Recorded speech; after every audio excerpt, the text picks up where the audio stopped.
I'll be very curious to see if we fast forward 10 years, were these billion-dollar inception stage companies good investments? They might turn out to be good companies, but were they good investments? That's something I always come back to, is a good investment is an investment that makes you a really good return relative to the risk that you're taking. There can be a good company that's a bad investment for you. It's the week of March 2nd. Welcome to the Learning Corner, a Precursor Ventures podcast. Welcome to the Learning Corner by Precursor. I'm Mia Farnham, and I'm joined by our GP and managing partner, Charles Hudson, where we will be talking through the articles and good reads that caught our team's attention over the past week. For our first piece this week, an Anthropic researcher named Mrinank Sharma published his resignation letter publicly on Substack, where it then spread quickly across different channels. He spent 2 years at the company after finishing his PhD, contributing to foundational safety work, including writing one of Anthropic's first AI safety cases. What drove him out wasn't dissatisfaction with the work itself. It was a deeper reckoning with whether the company's values were actually governing its actions in place. Mirank's departure comes right as Anthropic made a major policy reversal that's worth layering in here. Time reported last week that Anthropic is walking back the central promise of its responsible scaling policy, a commitment it made in 2023 to never train a new model unless it could guarantee adequate safety measures were in place first. The company is now framing that position as untenable, given that competitors aren't making the same commitments and federal AI regulation never materialized under the current administration. Their CSO, Jared Kaplan, put it plainly, "We didn't really feel with the rapid advance of AI that it made sense for us to make unilateral commitments if competitors are blazing ahead." Mrinank didn't name this directly, but he writes about repeatedly watching the organization face pressure to set aside what mattered most and ultimately deciding he wanted to work in a way that felt fully in his integrity. Anthropic's latest valuation sits at $380 billion, and the talent AI war between them and OpenAI seems to make a major headline every week. We don't know Mrinank personally, so I can only speak to what he shared in the letter itself, but what it reflects is even amidst the kind of wealth accumulation that joining one of these companies can offer, there are people on the inside who are genuinely uncertain whether the reward is worth the broader unknown risks. Charles, I know you mentioned last week that this was the first tech wave you've experienced where there hasn't been clear consensus about charging forward for the parties involved. So did this piece surprise you, or something like this coming out? I also thought about it in the context of all the stuff around the Department of War and the use of this technology. I read this and I was like, oh, this kind of reminded me of like, don't be evil, when Google went into China. And two things can be true. I think it can be very true that in 2023, the people at Anthropic, and I don't work there, so this is all speculation, felt very strongly that like that was a principled position that they could hold. And that I'm sure they were like, there's probably some level of conflict that we can envision between this value and the business directive, but we think it's tenable. And I don't think anybody could have predicted that we'd be in the state of the world that we're in right now with AI, given all the advances. And I think, there's that old saying about, values should cost you something. I'm paraphrasing. And I think they concluded that maintaining this value, as a person said pretty plainly, like it just is not tenable, which doesn't mean that it was never important. It just means that the company doesn't believe they can continue to achieve their business goals. And I think this is one of the challenges you have as a company when you decide to take a position or a stand on something. It can become more expensive over time. And if you're not prepared to defend it, there will be some people who will question, well, did we ever mean it in the first place? And, I don't think we know enough about the specifics of what OpenAI agreed to do with the Department of War. But there are all these questions about if you're a technology provider. And same thing when there was a whole thing about, hey, should Google work with the military? There are a lot of people at Google who felt like, hey, I didn't sign up for this.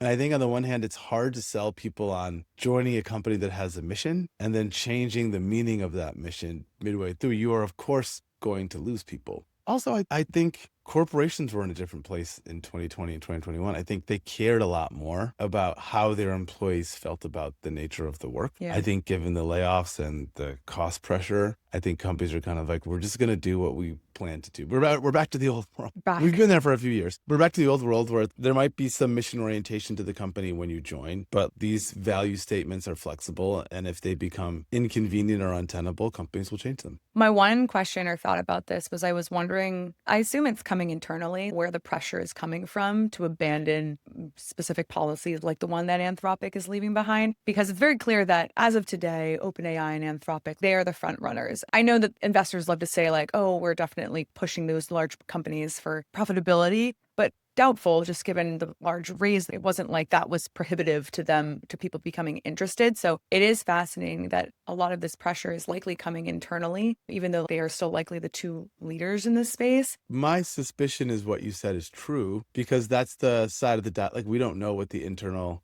Slack and messaging conversations. I remember when I was at Google, when Google went to China, the amount of internal tension and angst, there were a lot of people who were like, this is a violation of my perception of the company. And now I'm associated with something that I don't believe in, no matter how much you pay them. I'm not saying that these people are not fairly compensated. Yeah. But if you're asking people to put in insane hours and make big sacrifices in their personal life, it's natural they're going to identify with their work because you want them to. So when they identify with their work, you have to always be mindful of the fact that the company's identity and beliefs, in some ways, they will see themselves in those. And if they don't see themselves reflected, they might say, why do I want, even with like fabulous compensation, do I want to spend 60 or 80 hours a week? I think it's one of the nice privileges of being well compensated in tech. If you've been responsible with your money, no pun intended, you have the ability to say, I don't need to or want to do this. This doesn't reflect it. I'm guessing that like the janitor at Anthropic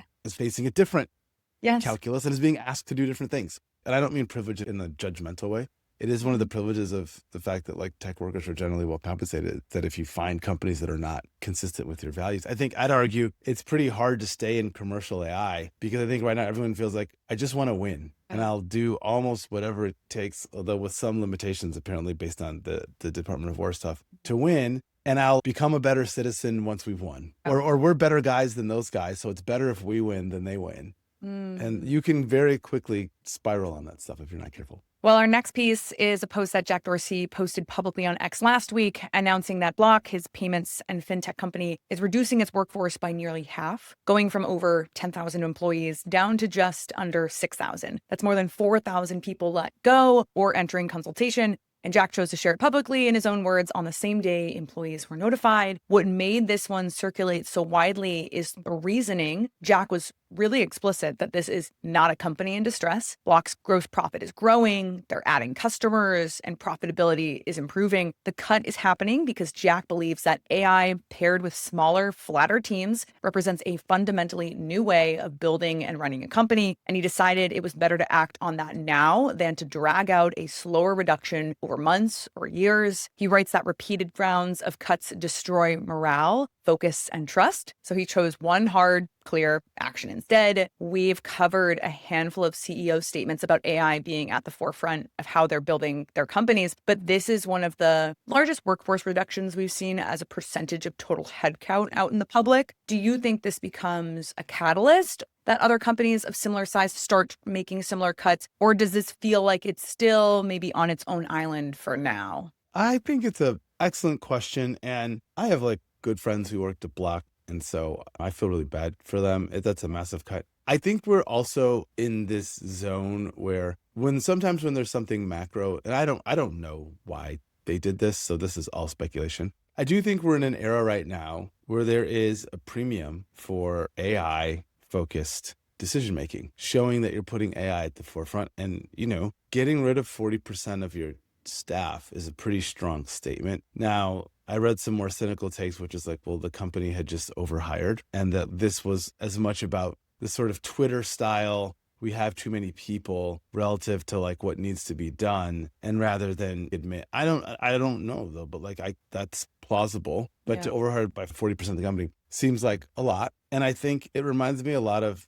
I think it was Klarna who got rid of all the customer service people. And then they're like, we might have overdone it. We haven't heard as much about that since then. But the tech's in a different place. And I suspect there are other CEOs in the Valley and in the Fortune 500 who are like, well, I'm glad Jack went first. Now maybe we can do something similar and not be out front and first. With all of these things, I always think it's interesting to see what happens. And tech is now in a like permanent layoff phase. It used to be that layoffs were these like singular events. They happen so often now in big tech, they're just not news anymore. When a big tech company cuts 5 or 10% of its workforce, if you think about how big some of these companies are, that's a lot of people. It's just ceased to be, and in a lot of ways, tech has become like other large corporate entities where they're just constantly tinkering with not just the total workforce, but the balance of people across functions and roles. And I think what used to be a career that was safe in an industry that was in kind of permanent growth and hiring mode has really gone in the opposite direction. So I really do hope that we get insights into what happened at Block. And I think the Twitter one's instructive. Like Twitter didn't fall over when all those people left. I'd argue that it's probably not the same asset it was when all those people were there either. I mean, it was good timing. The Citrini market research report came out last week, and you saw the markets reflect that reaction. I mean, Block's stock soared 24% after hours when that announcement was shared. What this decision assumes is that if this is, done for truly AI purposes and not in a different business decision like we kind of alluded to, what this decision assumes is that the remaining employees are also prepared and upskilled enough to actually leverage these AI tools and absorb a new way of working without performance taking a hit. And while this is certainly more concrete than the leaked memos about AI efficiency that we've seen from other CEOs, I'd argue that the underlying dynamic is maybe similar, more about signaling or direction than demonstrating clear progress forward. Two things that, at least for me, are worth thinking about. One is I do keep reading about a lot of CEOs who are focused on profit per employee. And my hunch is, if history's any guide, Block will not tip over tomorrow because all these people are gone. And the impact of people being gone, especially in large numbers in big companies, usually isn't felt for some period of time. And maybe this is the bet, which is usually what ends up happening is like, you're not as responsive. You can't build as much stuff. You focus on the core. You miss new opportunities. Your company remains good at the core thing, but never gets better at anything else. And maybe the bet is that like AI breaks that paradigm. But I wouldn't be surprised if in the short term, Block's financial metrics improve dramatically. You've cut out a significant chunk of cost, and whatever the impact is of that on revenue is unlikely to show up in the same time period. Our last piece is a LinkedIn post from Nick Poulos, founder and GP over at Euclid Ventures. His core argument is that the venture industry has developed what he calls a consensus addiction and shares data to support the statement. Seed startups priced below $20 million are nearly 4 times more likely to produce a 50x return than those priced above. And yet, the 95th percentile seed pre-money valuation just hit $80 million. That's up 138% in a single year. Meanwhile, the number of rounds closed hit a decade low, even as total dollars deployed hit a post-2022 high, with A16Z just raising $15 billion, roughly 20% of all VC dollars deployed last year. Nick's argument is that capital is flooding into what he calls fundability, hot market signals, brand name co-investors, consensus legibility, and mistaking all of that for investability, meaning actual return potential. And his team traced back every $1 billion plus exit in 2025 back to its first check. And the data is consistent. The vast majority started with the $500K to $5 million raises. Platform funds were underrepresented relative to their AUM share. And the key takeaway here is counter to the behavior we see in the market today. If winners were legible at first check, the data would show it, and it doesn't. The 4x return gap between sub 20 million and above 20 million seed valuations is undeniably large. But my instinct is that this data alone won't change behavior. Funds will keep pricing rounds this way, and founders will keep opting in. My question is, who actually benefits the most from Nick and the Euclid team putting this out there? And I know that's not what they wrote it for, but my question was like, okay, what does everyone do with this information now other than just kind of have a little public discourse on it via in the comment section? Well, I mean, we benefit.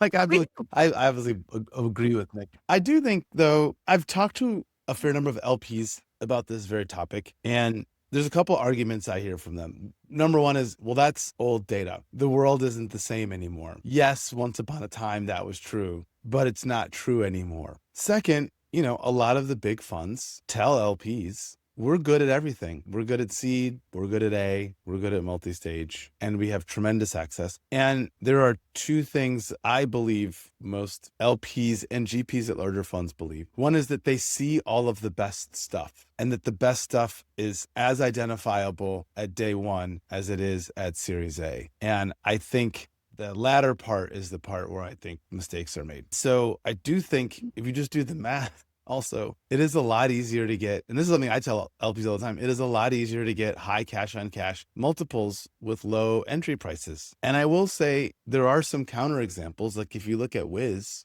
that's a company that started life very expensive, and whenever the deal closes will end life very expensive. And I think it was 100 pre and 23 billion. But the question is like, is that the new normal or is that an outlier? And so I think right now we're running an experiment which essentially says price doesn't matter anymore.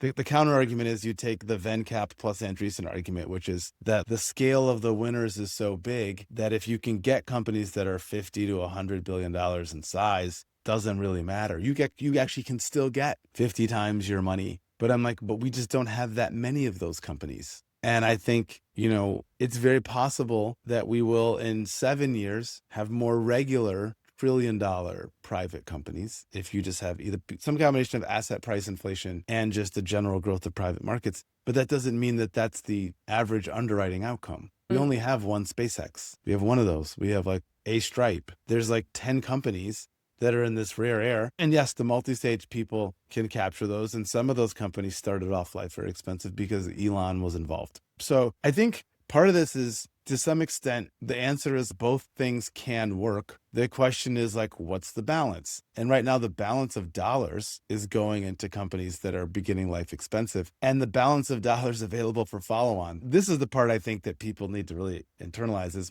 when you start life as an expensive company backed by a multi-stage fund, you're just in a different universe of follow-on fundraising considerations. You're already sort of in the club. It doesn't mean your next round is guaranteed. It doesn't mean they're going to give you more money. You're already in the consideration set. Yeah. When you start off as, two guys and a dog in a hot tub with 500K, you've got to like work hard to get the attention of the big funds. And sometimes you get their attention a la Cluely by like breaking through the noise floor. And sometimes you get their attention through performance. But the companies that start with their attention are actually just living in a different world. And I'll be very curious to see if we fast forward 10 years, were these billion-dollar research lab, compute-based data center, whatever it might be, were these billion-dollar inception stage companies good investments? They might turn out to be good companies, but were they good investments? And that's something I always come back to is like, a good investment is an investment that makes you a really good return relative to the risk that you're taking. There can be a good company that's a bad investment for you. And so we won't know. But right now, the consensus is that price doesn't matter because outcomes are large and you shouldn't worry about it. And ironically, in some cases, low prices now become a negative signal.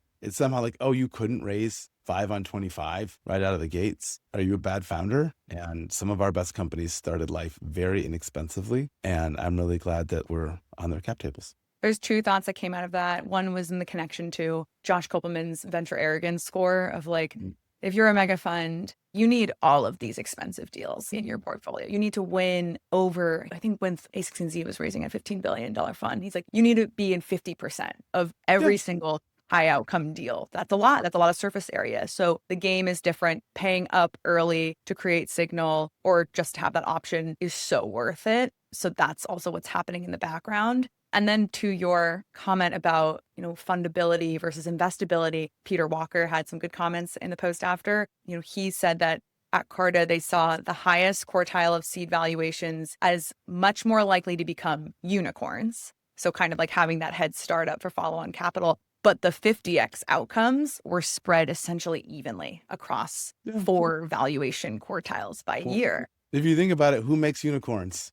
Right. The only one who can make unicorns are multi-stage funds. So everyone's like, look at all the unicorns in this. I'm like, well, they made them all. They put the billion. So if I could put $1 billion valuation on every company we invested in, we would make a lot of unicorns at Precursor. I'm not like making fun of the big funds, but I do think it's just one of these things that's like structurally the people who assign the valuation are the ones who make the decision. And if you're already in a company and the company's familiar to you and your network and the founder's a good fundraiser and a good storyteller, that person has a good chance of getting to $1 billion valuation independent of metrics and business progress. And so I am like very curious to see how this all plays out. And I think to your earlier point too, it causes people to do the venture arrogance. It causes, Sequoia's in Anthropic now, but much later than I would normally think of Sequoia. But if you're them, you kind of have to be in that company given its scale and scope. And look, there's a lot of ways to return a big fund. And in a lot of ways, I think the counter argument is If you're Andreessen and you've got a Databricks, there's sort of no amount of money that feels like too much to put into that company. You're like, oh, you're only going to get 5 extra money at that price. You're like, yeah, but you can put in $500 million. 5x and $500 million takes you a long way towards returning a big fund. And I think that's something I appreciate about Thrive strategy, which is like, yes, it's a lot of money, but if you can concentrate it into companies that will compound and will ultimately be far outlier valuable, you can put 10 to work and get 30 back. My last question here is more so maybe thinking about like the non-mega funds who participate largely in this type of round dynamic. Do you think that those GPs, if they're being honest, know the difference when they're writing the check between consensus versus full conviction in the moment? I think in my brain, we've got a handful of deals in our portfolio that have been priced around this range. And we truly believe we felt convicted in the idea and the reason behind it. But I think that there are funds who are not mega funds that 100%, they're doing only these types of deals. And do you think that they're really thinking they're truly convicted, or this is the ride and the game that I want to play on and I have a right to play in this game as much as the mega funds with less AUM? Depends on the manager. I know some people who really think this is where value is created, and these companies that are born expensive are the good ones, and they're expensive because they're good. And we only want to be in things that are expensive because they're good, and finding things that are good and inexpensive is not something I want to work on. I have several friends who subscribe to that, and they are very good at investing that way. I think the other thing is, on a practical basis, these deals are easy to talk about. If you go to an LP and you're like, hey, I'm raising a fund, I'm in these 3 hot deals, 3 very expensive, but deals you've heard of, that Andreessen or Sequoia or Lightspeed or Index is in. At an individual security level, like the LP might not know anything, but if I told a lot of the people I talk to who evaluate venture funds, you have 2 choices. Someone tells you there's a company you've heard nothing about and Sequoia's in it, and there's a company you've heard nothing about and Sequoia's not in it. Most people would be like, well, I want to be in the company that Sequoia's in. And so the thing about fundability is fundability shows up today. Being able to say, we are co-invested with these people, this person who spun out of this research lab. Yeah, it's expensive, but look at all these other really fancy VC names that are in this deal with us. That's why you should feel good about that. Versus like, hey, this is a company you've never heard of and you will have never heard of for 7 years. And then by the time you've heard about it, I've had to raise 2 more funds. And so I do think the irony is that the people who are being rewarded for having bet on those companies at low valuations, those are decisions that were made a decade ago that are being harvested now. And there's more of that harvesting to come. The question is 15 years from now, will it look the same? I don't know. Well, can confirm good and inexpensive is a very hard job. So we're excited to continue to do it here. Thank you so much, Charles, for joining in. We are all out of time today. Thank you to our listeners for hopping in as well. Please like and subscribe, and we will talk with you all next week. Thank you. Bye.